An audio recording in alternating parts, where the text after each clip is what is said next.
Cabinet announced major plans for the island of Abaco following its meeting on the island yesterday, which are set to position the country's third largest economy for continued growth.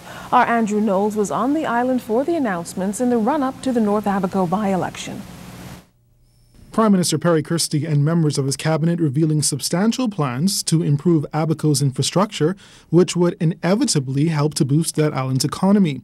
But Prime Minister Christie defended the decision to hold a meeting in Abaco, arguing that it enables cabinet to bring focus to the challenges facing residents on the island. Let's bring and assemble the government of the Bahamas here in Abaco, so the people of Abaco could have a sense.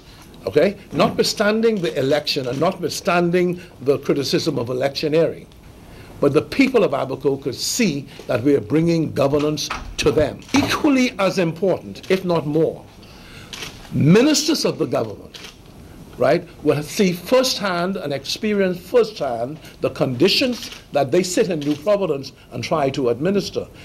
As the North Abaco by-election heats up, the opposition Free National Movement called the meeting in Abaco an election ploy and a waste of public funds.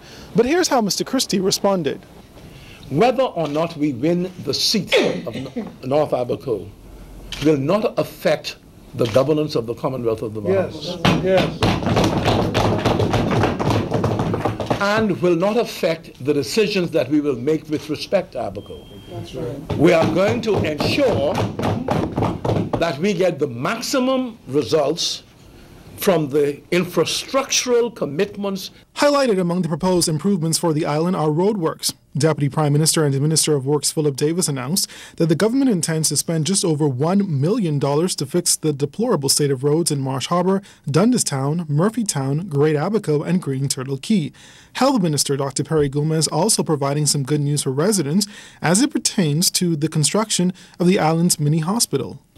It's in an advanced state of construction and is scheduled to be completed by June 2013. The mini hospitals are more elaborate clinics, plus the presence of inpatient beds for the first time in family islands other than Grand Bahama. Meantime, construction on the $28 million Marsh Harbor Airport is progressing. In fact, Transport and Aviation Minister Glenys Hanna Martin says she expects it to be completed by the end of this year or the beginning of 2013. But she did note a challenge. What we discussed today is the issue of seeing the feasibility of how we can increase the length of that airport, of the runway.